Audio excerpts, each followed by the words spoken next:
one purpose, one goal, to prey on the darkest moments of humankind, but the way that is done is certainly something no one would dare imagine. Men, women, or children, it doesn't matter, it's prey. The Wendigo is an enigmatic topic for a reason, but let's start from the beginning, shall we? Before written history, before we even had tools or language, the story of the Wendigo was spread from mouth to mouth, making it to nowadays. It represents something animalistic, winter, cold, and greed. But perhaps the most frightening aspect would be its innate hunger for human flesh. And that's what makes us so in awe with its story, the warning of danger, an answer for our actions, and fear for death. The more it consumes, the bigger it gets, but so does the hunger that it feels. A hunger that can never be fulfilled. Some say it can grow up to 4.5 meters, whereas others say it's about the size of a human. One thing remains unchanged though. The unmistakable smell of rotting flesh and death accompanying the Wendigo wherever it goes. The Wendigo stands as a cautionary tale in Alganaki's folklore. The reason being simple, but yet terrifying nonetheless. In the cold months when food is scarce and the environment is unforgiving, a person may succumb to hunger, but not without a fight though. You see, desperate times call for desperate measures, or in other words, eating your own, cannibalism. But there is a price to pay that will become clear a bit later on as we explore these topics further. As for its whereabouts, its preferred locations are remote woodlands and isolated lakes, exclusive to the USA and Canada, somewhere far, far away from civilization, where if you go missing, no one will find you or hear your screams for help. Fear is your only companion for your journey ahead, for you have entered the hunter's den, and you, dear listener, you are nothing more than its prey. By appearance, it's a living corpse, with its emaciated hunter-stricken body covered only by a thin layer of greyish fur that can be mistaken for ashes. But don't be fooled by appearance alone, dear viewer, for that would be a grave mistake to make after all. It's faster, it's stronger, and more agile than you can ever imagine. And before you knew what was up, well, it would already be too late for you. Modern depictions are more akin to an ape-like creature, with lips or lower jaw skin missing, eaten by itself, but still having a hunger-stricken body that could be mistaken for a pile of bones. If you are not careful enough, a Wendigo's eyesight is sharp, being able to spot its prey from a long distance, without having any problems.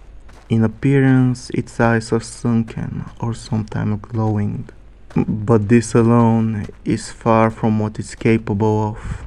Excellent hearing and keen sense for smell are a must for a Wendigo. Alongside supernatural speed and strength, its most striking feature is certainly its deer-like antlers, not that common to be seen, with horns or pointed ears accompanying those antlers. Alongside those, let's not forget about its claws and sharp teeth, but don't be mistaken, they might look fragile, but that's not the case at all.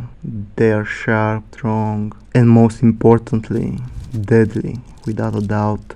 A person can be controlled by a Wendigo to commit murders and even eat their own kind. The ones with darkness, with greed, and isolated, those are more susceptible to control, doing its bidding and becoming a monster themselves. After all, Wendigos were created when a human resorted cannibalizing just to survive. A Wendigo is known to have supernatural powers as well. The stronger the Wendigo is, the stronger its power over its domain is. From being able to do easier tasks such as controlling animals, to doing something monumental as controlling the weather itself. To kill a Wendigo, you most often would need a shaman to get the job done. A protective circle of Ansadi symbol can keep a Wendigo at bay, making it a must-have. Cutting its heart out of the body and throwing it to a fire is the most common way to kill a Wendigo. Silver can be used to subdue the Wendigo for a while, but you have to cut his heart and dismember his body with silver, therefore making the fire a more preferable method. I think what makes the Wendigo such an enigmatic topic that it tickles my interest and perhaps yours too, dear viewer, is that it depicts humanity's darkest moments, what we are capable of, and to what lengths we will go just to survive. Surviving, but becoming something that can be further away from humanity, left to roam the eternity paying the price until eventually it dies from starvation. After all, the bigger they are, the older they are, the more people they have eaten, the greater the starvation effect is on them.